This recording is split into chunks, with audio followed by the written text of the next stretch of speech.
Praise the lord.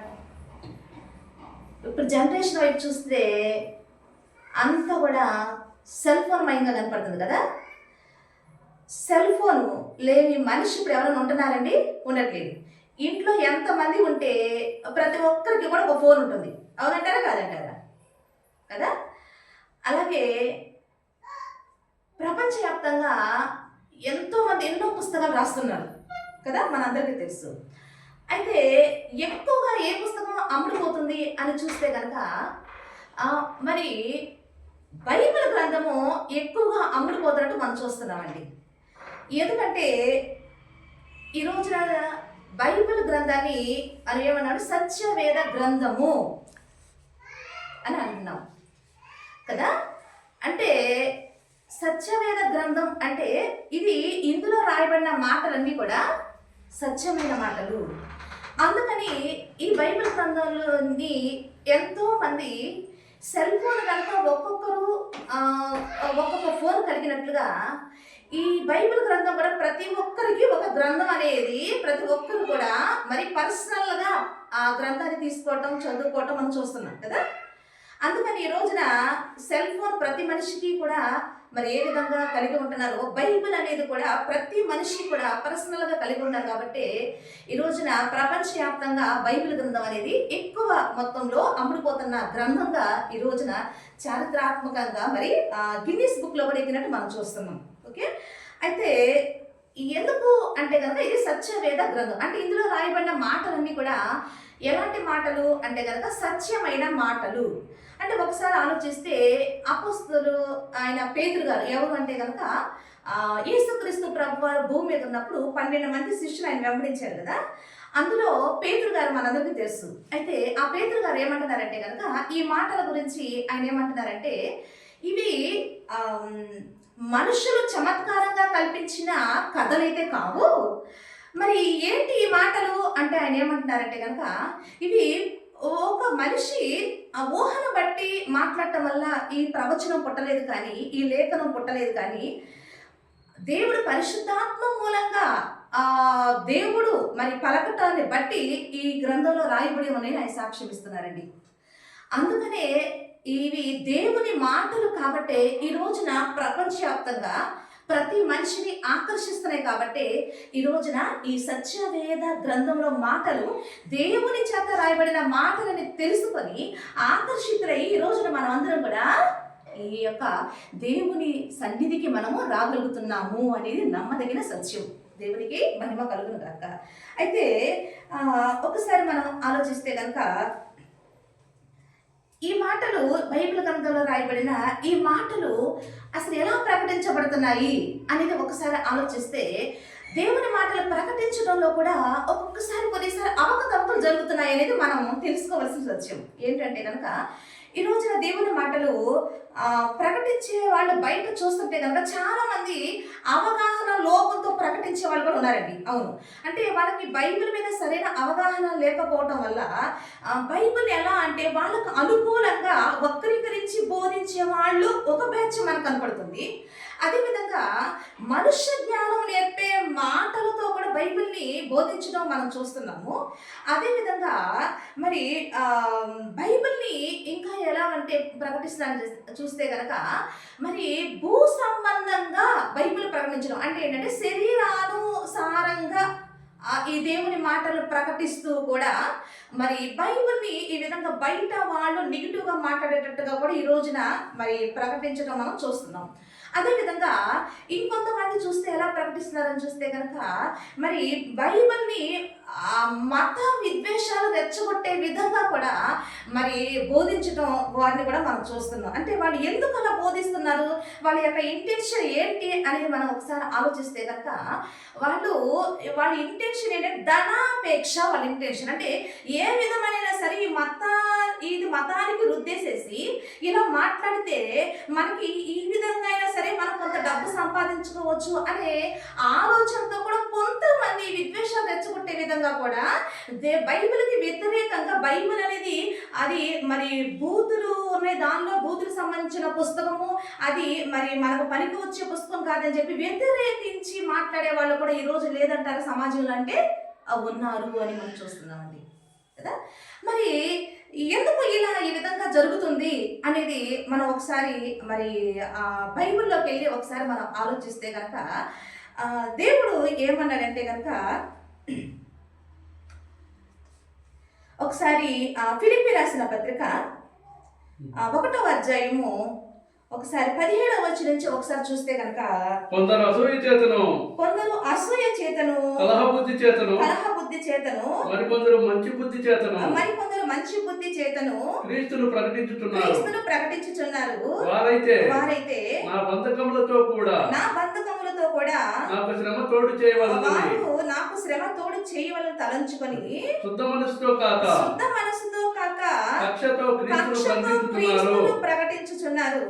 వీరైతే నేను సువార్త పక్షమున వాదించుటకు నియమింపబడి ఉన్నాను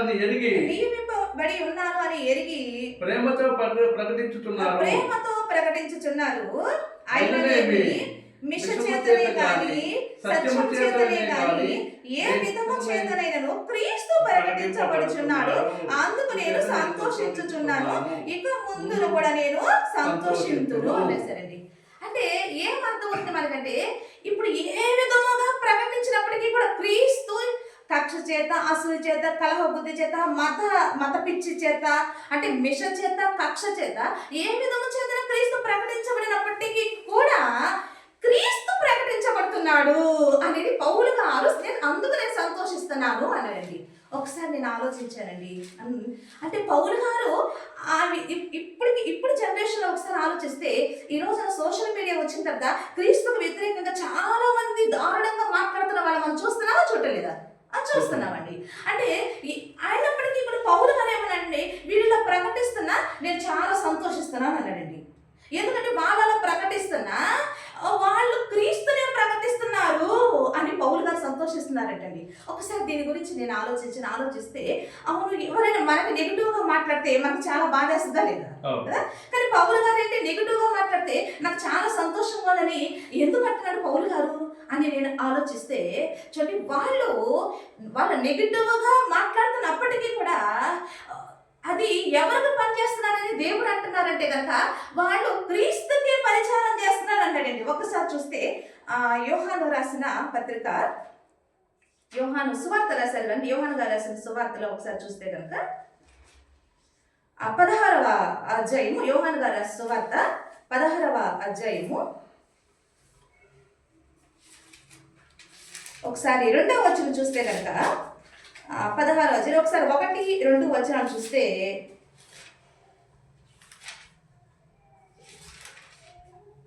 మీరు అభ్యంతర పడకుండవలనని ఈ మాటలు మీతో చెప్పుచున్నాను. వారు మిమ్మును సమాజ మందిరములో నుండి వెలివేయుదురు. మిమ్మును చంపు ప్రతివాడు తాను దేవునికి సేవ చేయుచున్నాననుకుని కాలము వచ్చుచున్నది.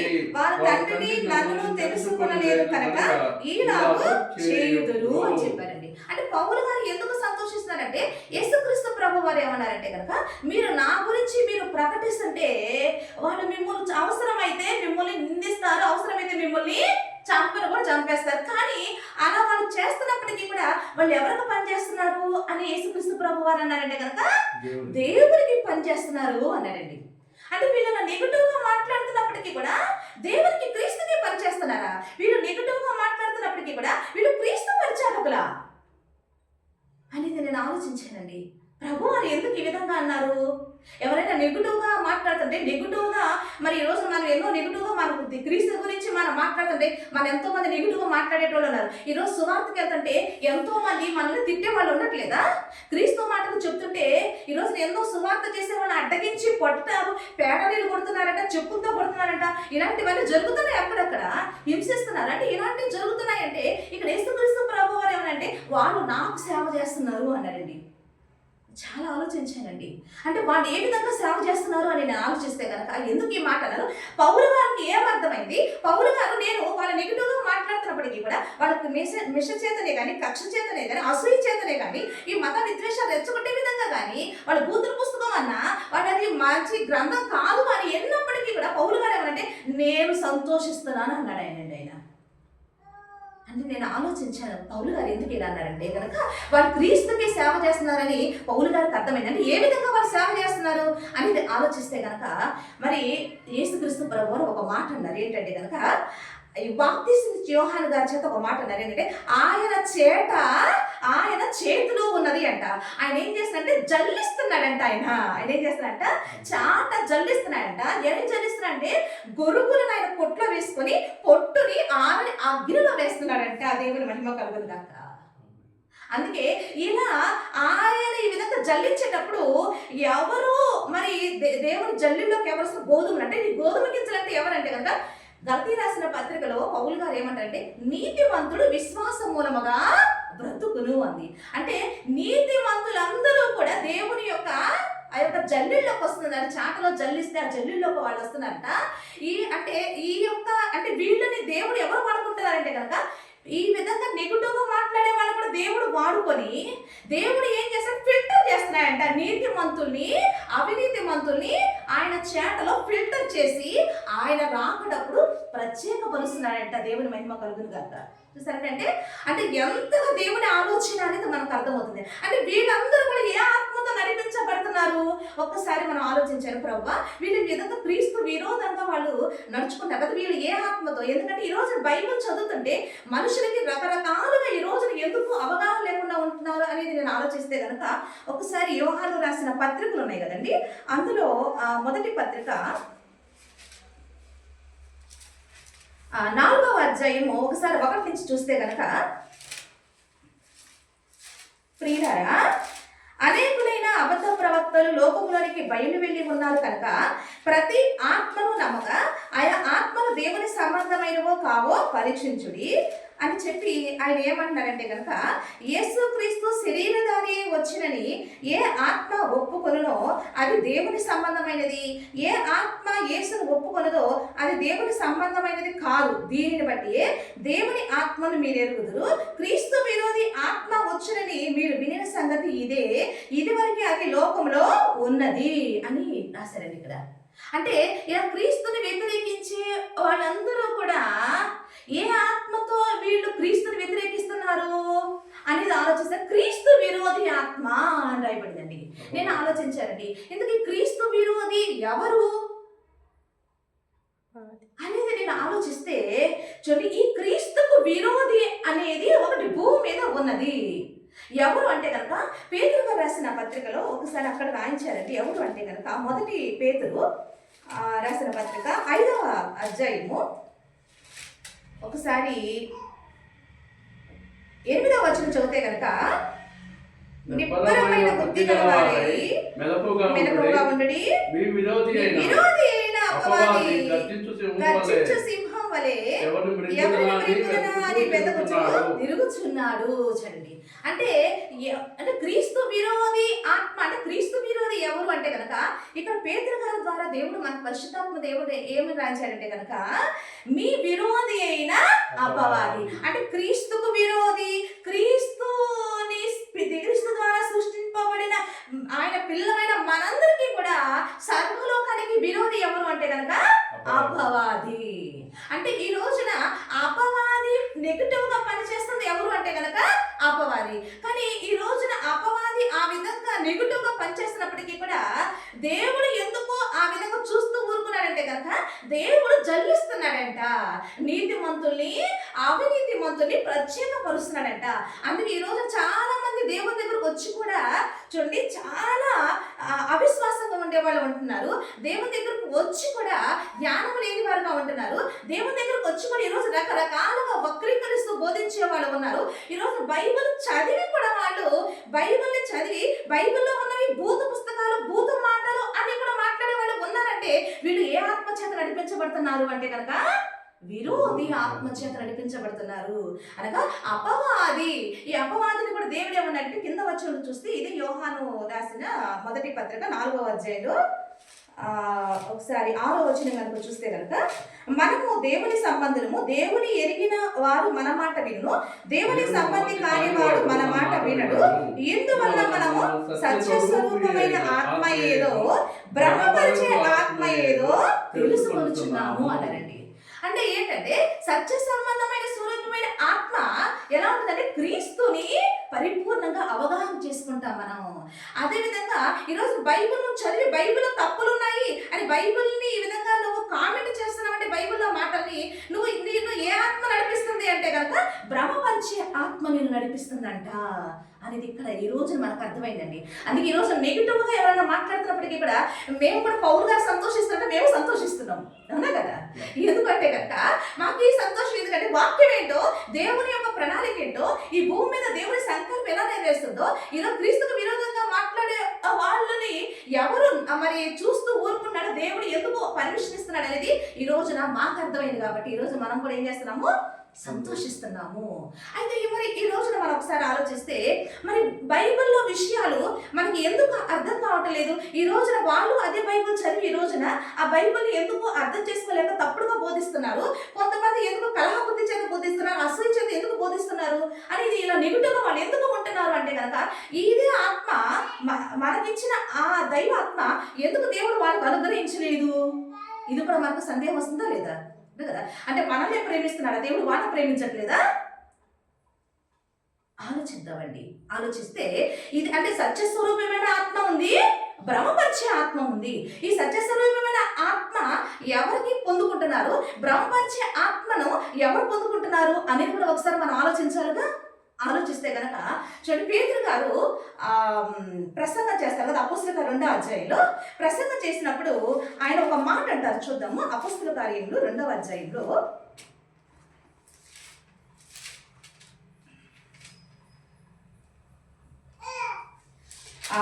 38వ వచనం ఒకసారి చూద్దాము.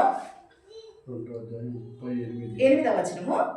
పేతురు మీరు మారు మనసు పొంది పాప క్షమాపణ నిమిత్తము ప్రతివాడు యేసుక్రీస్తు నామమున బాప్తిసం పొందుడి, అప్పుడు మీరు పరిశుద్ధాత్మ అనే వరమును పొందుదురు అదనండి. అంటే ఈ రోజున పరిశుద్ధాత్మ నీలోనికి రావాలి అంటే నువ్వు ఏమి అవ్వాలి, నీకు ఎలాంటి మార్పు? నువ్వు మారు మనసు పొందాలి. మారు మనసు పొంది మారు మనసు నిమిత్తం పశ్చాత్తాపడి నువ్వు బాప్తిసం పొందుకుంటే నీలోకి ఎవరు వస్తారంట? పరిశుద్ధాత్మ నీలోకి వస్తాడంట. అంటే ఒకసారి ఆలోచిద్దాము. అంటే ఈ రోజు చాలా మంది చర్చకు వచ్చే వాళ్ళు కూడా చాలా మంది కూడా మరి దేవుని దగ్గరకు వస్తున్నారు. వీళ్ళందరూ కూడా పరిశుద్ధాత్మ ఉందని మరి ఈ రోజున చర్చకు వచ్చే వాళ్ళందరూ కూడా క్రీస్తును ప్రకటిస్తున్నారే. క్రీస్తును ప్రకటించే వాళ్ళందరూ కూడా ఈ రోజున శరీరానుసారంగా బోధించే వాళ్ళు లేరా? భూ సంబంధమైన విషయాల పరంగా బోధించే వాళ్ళు లేరా? ఈ రోజున వాక్యాన్ని వక్రీకరిస్తూ బోధించే వాళ్ళు లేరా? మరి వీరిలో పరిశుద్ధాత్మలు లేరంటారా అనేది మనం అది కూడా ఆలోచించాలి రండి. ఆలోచిస్తే ఈ పరిశుద్ధాత్మను దేవుడు ఎవరికి అనుగ్రహిస్తున్నాడు అనేది కనుక ఒకసారి మనం చూస్తే కనుక పేతురు గారు ఏమన్నారంటే కనుక పరిశుద్ధాత్మ అంట తనకు విధేయులైన వారికి పరిశుద్ధాత్మను అనుగ్రహిస్తున్నాడని రాయబడిందండి. అంటే ఎవరికి దేవుడు పరిశుద్ధాత్మని ఇస్తారంటే కనుక దేవుని దగ్గరికి ఈరోజు చాలా మంది వస్తారు. కానీ ఒకసారి చూడండి, ఈ రోజున దేవుని సన్నిధికి వచ్చిన వాళ్ళందరూ కూడా పాపం చేయకుండా ఉంటున్నారా? ఈరోజు దేవుని సన్నిధికి వచ్చిన వాళ్ళందరూ కూడా దేవునికి భయపడకుండానే దేవుని ఆరాధిస్తున్నారని మనకు చూస్తున్నామండి. దేవుని సన్నిధికి వచ్చి కూడా ఈరోజు చాలా మంది తప్పులు చేసే వాళ్ళు కనపడతలేదా? వీరిని బట్టి ఇప్పుడు బయట అన్యజనులు ఏమంటున్నారని యేసుక్రీస్తు ప్రభు వారు ఏమన్నారని మిమ్మును బట్టే కదా అన్యజనులు వల్ల దూషించబడుతుంది అన్నారా లేదండి? అంటే ఈ రోజున దేవుని సన్నిధికి వస్తున్నారు కానీ దేవునికి ఇష్టలుగా మనుషులు బ్రతకలేకపోతున్నారు. అంటే దేవునికి ఇష్టలుగా బ్రతకలేకపోతున్నారంటే వాళ్ళలో ఏమైనా విధేయత అంటే దేవుని ఎడల భయము భక్తి లేదు, విధేయత లేదు. మరి క్రీస్తుని గురించిన ఈ సత్యమైన మాటలు వాళ్ళకి ఎందుకు అర్థం కావట్లేదు అంటే వాళ్ళలో విధేయత కనపడతలేదు, దేవుని ఎడల భయము భక్తి కనపడతలేదు. కాబట్టి అందుకే క్రీస్తు ఎవరికి కూడా అర్థం కావట్లేదు. మరి దేవుడు ఈ మర్మాలను ఇందులో రాయించిన ఈ సత్యాలను దేవుడు ఎవరికి తెలియపరుస్తాడంట అని చూస్తే కనుక కీర్తనకారుడు ఏమని రాశారంటే కనుక కీర్తన గ్రంథము కీర్తనలో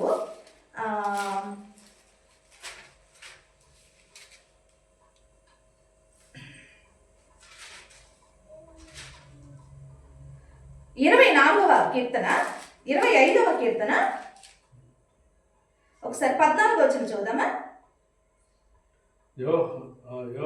యెహోవా మర్మము ఆయన యందు భయభక్తులు గల వారికి తెలిసి ఉన్నది, ఆయన తన నిబంధనలను వారికి తెలియజేయును రాయబడిందండి. అంటే యెహోవా మర్మం అంటే దేవుని యొక్క ఉద్దేశాలు దేవుడు ఎవరికి తెలియజేస్తున్నాడంట అంటే కనుక ఆయన యందు భయము భక్తి ఎవరైతే కలిగి ఉన్నారో వాళ్ళకు మాత్రమే దేవుడు తన నిబంధనను, తన ఉద్దేశాలను, తన సంకల్పమును దేవుడు తెలియజేస్తున్నాడంట. అంటే ఈ రోజున పరిశుద్ధాత్మ ఒక వ్యక్తిలోనికి వస్తే ఈ రోజున ఆ వ్యక్తికి దేవుడు ఏం తెలియజేస్తాడు అనేది మనకు అర్థమవుతుందంటే కనుక ఈ రోజున చాలా మంది ప్రకటిస్తున్నారు. కానీ పౌలు గారు కూడా ఆ రోజు అపోస్తలులు కూడా ప్రకటించారు. కానీ ఈ రోజు బైబిల్ ఎందుకు చాలా మందికి అర్థం కావట్లేదంటే కనుక ఈ రోజు బైబిల్ ఎందుకు ఈ విధంగా ఆ భౌతిక పరంగా శరీరానుసారంగా మరి అదేవిధంగా మరి బైబిల్ వక్రీకరించడం ఇలా రకరకాలుగా ఎందుకు ఈ విధంగా మరి బైబిల్ ప్రకటించబడుతుంది? మనల్ని బట్టి ఎందుకు అన్నింటిలో దేవుని ఈ విధంగా దూషిస్తున్నారు? ఎందుకు ఈ విధంగా బైబిల్ చదివి కూడా వాళ్ళు ఎందుకు దేవునికి వ్యతిరేకంగా ఈ విధంగా నెగిటివ్ గా మాట్లాడుతున్నారు అనేది చూస్తే ఇవన్నీ ఆలోచిస్తుంటే కనుక మనకి ఏం అర్థమవుతుంది? దేవుని భయము భక్తి లేని ప్రజలు అని మనకు అర్థమవుతుంది. మరి దేవుని మాటలు ఎవరికి ఇస్తాడు దేవుడు అంటే కనుక పరిశుద్ధాత్మ ఎవరికి ఇస్తాడంటే ఆ పరిశుద్ధాత్మను ఎవరైతే ఉంటాడో వాళ్ళు మాత్రమే దేవుని మాటలను స్పష్టంగా ప్రకటించగలరు. ఆయన ఉద్దేశాలను, ఆయన సంకల్పను వారు మాత్రమే ప్రకటించగలరంట. అందుకే పౌలు గారు కొరింథీ రాసిన ఆ పత్రిక 1వ అధ్యాయంలో ఆయన ఏమన్నారంటే కనుక మొదటి కొరింథీ 2వ అధ్యాయము ఒకసారి 10 నుంచి మనం ఒకసారి చదివితే కనుక పౌలు గారు ఈ దేవుని మాటలు ఒక వ్యక్తికి అర్థం కావాలంటే మొదటగా ఆ వ్యక్తి మారు మనసు పొంది ఉండాలి. అదేవిధంగా దేవుని భయము భక్తి కలిగి ఉంటే తప్పకుండా దేవుడు ఆ వ్యక్తిలో ఉన్న విధేయతను బట్టి పరిశుద్ధాత్మను అనుగ్రహిస్తాడు. ఎవరైతే పరిశుద్ధాత్ముడు ఎవరైతే ఉన్నారో ఆ పరిశుద్ధాత్ముడు వాళ్ళకు బోధిస్తేనే కానీ ఈ రోజున దేవుని మాటలు ఆ వ్యక్తికి రావు అనేది పౌలు గారు ఇక్కడ తెలియజేస్తున్నారు. ఒకసారి అది చదివి కూడా మనం ముందుకెళ్దాం. 2వ అధ్యాయం, మొదటి కొరింథీ 2వ అధ్యాయము ఒకసారి 10 నుంచి చదివితే కనుక మనకైతే దేవుడు వాటిని తన ఆత్మ వల్ల బయలుపరిచి ఉన్నాడు. ఆ ఆత్మ అన్నిటిని దేవుని మర్మములను కూడా పరిశోధించుచున్నాడు. ఒక మనుషుని సంగతులు అతనిలో ఉన్న మనుష్యాత్మకే కానీ మనుషుల్లో మరి ఎవరికి తెలియదు. అలాగే దేవుని సంగతులు దేవుని ఆత్మకే గాని మరి ఎవరికి తెలియవు. దేవుని వల్ల మనకు దయచేయబడిన వాడు తెలుసుకొనటకై మనము లౌకిక ఆత్మను కాక దేవుని యందు నుండి వచ్చే ఆత్మను పొంది ఉన్నాము. కాబట్టి ఆత్మ నేర్పు మాటలతోనే మేము వీటిని గురించి మేము బోధించుచున్నాము అన్నాడండి. అంటే ఇప్పుడు బైబిల్ అనేది ఒక వ్యక్తికి అర్థం కావాలంటే చూడండి, ఇప్పుడు ప్రతి మనిషికి ఒక మనసు ఉంటుంది, అవునా కదా? అలాగే నా మనసులో మాటలు మీకు చెప్తేనే కానీ మీకు అర్థం కాదు, మీ మనసులో మాట నాకు చెప్తే కానీ నాకు అర్థం కాదు. అదేవిధంగా దేవాది దేవుడి యొక్క మనస్సు బైబిల్లో ఉన్న మాటలండి. కాబట్టి ఈ మాటలు మనకు అర్థం కావాలంటే ఆ పరిశుద్ధాత్ముడు మనకు బోధిస్తేనే కానీ మనకి ఆయన మర్మాలు ఏంటి, ఆయన సంకల్పం ఏంటి, ఆయన యొక్క ఉద్దేశాలు ఏంటి అనే విషయాలు మనకి తెలియదు. కాబట్టి పౌలు గారు ఏమనంటే ఈ నేనే ఆత్మతో బోధిస్తున్నానంటే కనుక నాకు దేవుని ఆత్మ నాకు నేర్పింది, ఆయన సంగతులు దేవుని ఆత్మ నాకు నేర్పింది కాబట్టి ఆయన మర్మాలు నాకు తెలియజేసింది కాబట్టి ఈరోజు నేను మీకు ఈ సత్యాన్ని సంగతిని నేను మీకు తెలియజేస్తున్నాను. ఇలాంటి చారిత్రాత్మకమైన సంగతులు, అదేవిధంగా దేవుని పరలోకమైన సంగతులు ఈ రోజున పౌలు గారి ద్వారా మనం ఎన్నో సంగతులు మనము ఆయన పత్రికలు చదివి మనం నేర్చుకోలేదు ఈ రోజున. అందుకే ఈ రోజున మనకి ధైర్యం ఎక్కడి నుంచి వచ్చింది, మనకి ఈ రోజున ఈ విశ్వాసం మనకి ఎక్కడి నుంచి వచ్చింది? దేవుడు ఆయన సజీవుడు, యేసుక్రీస్తు ప్రభు వారు సజీవుడు. అందుకే పేతురు గారు ఏమనంటే ఈ మాటలన్నీ ఎవరి చేత రాయబడి అంట, ఇవి మనుష్యుడు చమత్కారంగా కల్పించిన కథలు మేము బోధించటం లేదు, కానీ ఇవి పరిశుద్ధాత్మ చేత పలికిన మాటలు, అందుకనే మేము వీటిని బోధిస్తున్నాము. అందుకే నీతిమంతుడు ఎలా బ్రతుకుతాడంట, ఈ మాటలు తెలిసిన నీతిమంతుడు విశ్వాసం మూలంగా బ్రతుకుతాడంట. కాబట్టి ఈ రోజున మన విశ్వాసం అదే. కాబట్టి ఈరోజు బైబిల్కు వ్యతిరేకంగా చాలా మంది మాట్లాడుతున్నప్పటికీ కూడా బైబిల్ వ్యతిరేకంగా మాట్లాడి బైబిల్ని భయంకరంగా తిట్టి కామెంట్ చేసి నెగిటివ్గా మాట్లాడి అందరూ కూడా ఎవరు పని చేస్తున్నారంట, దేవుడు పని చేస్తున్నారు అనే సంగతి మనకు అర్థమైంది. అందుకే పౌలు గారు సంతోషించినట్లు ఈ రోజున మనకు నెగిటివ్గా ఎవరైనా ఉన్నప్పటికీ కూడా మనం కూడా సంతోషిస్తూ మనం ఏం చేస్తున్నామంటే ముందుకు వెళుతున్నాం. మనం క్రీస్తు చెప్పిన పనిని మనం చేసుకుంటూ వెళ్తున్నాము. ఇది సత్యమైన మాటలు, ఇది సత్యమైన గ్రంథము. కాబట్టి ఆయన సజీవుడైన దేవుడు, ఆయనే మనల్ని మోక్షాన్ని తీసుకెళ్లే దేవుడు అని చెప్పి మనం ఎంతో సంతోషంతో దేవుని మాటలు ప్రకటిస్తున్నాం. ఆ సంతోషంతో ఈ రోజున ఇదిగో బయట మన ఆ యొక్క మరి దేవుడు ఈ భూమి మీదకి వచ్చి ఈ సత్యమైన మాట తెలియజేయడానికి ఇదిగో మన కొరకు దిగి వచ్చి ఉన్నాడని చెప్పి ఈ రోజు క్రిస్మస్ పండుగ కూడా చేస్తున్నాం. మనం ఎంతో సంతోషిస్తున్నాం. కాబట్టి ఆలోచిద్దామండి, ఈ రోజున బైబిల్ లేని ఇల్లు అనేది చాలా వరకు మనకు కనపడతారు కదా. ప్రతి ఇంట్లో కూడా బైబిల్ని కలిగి ఉంటున్నారు. ప్రతి ఇంట్లో ఎవరో ఒకళ్ళు నిజదేవుడు తెలుసుకుంటున్నారు అనేది ఈరోజు మేము ఎన్నో ఇలాంటి విషయాలు చూసి మేము సాక్ష్యం ఇస్తున్నాం. కాబట్టి మీరు కూడా రక్షించబడాలని, మీరు కూడా నిజదేవుడు తెలుసుకోవాలని, మీరు కూడా ఆ క్రీస్తు ఇచ్చే మోక్షాన్ని మీరు సంపాదించుకోవాలని దేవుని ప్రేమతోనే ఇదిగో దేవుడు మాకు ఏమన్నాడండి, అగ్నిలో నుండి కొందరిని మీరు రక్షించండి అని దేవుడు మాకు చెప్పాడండి. కాబట్టి ఆ ప్రేమతోనే మిమ్మల్ని కూడా ఆ అగ్నిలో తప్పించిన కొరకు ఈ రోజున ఈ సత్యమైన మాటలు మీ ఎదురు తీసుకొస్తున్నాం. ఆలోచిద్దామండి, ఈ సత్యవేద గ్రంథమును ఒక్కసారి మనం పరిశీలిద్దాం. దేవునికి విధేయత కలుగుదాం. దేవుడిచ్చే ఆత్మను మనం పొందుకొని ఆత్మ ద్వారా దేవుని మనమానం తెలుసుకొని మనం కూడా రక్షించబడి అనేకులు రక్షిద్దాం. అలాంటి కృప, అలాంటి జ్ఞానము, వివేకము దేవుడు, అలాంటి పరిశుద్ధాత్మ శక్తి దేవుడు మీ అందరికి అనుగ్రహించాలని ఈ మాటలు ముగిస్తున్నాను. దేవుని మహిమ కలుగును గాక. ఆమేన్.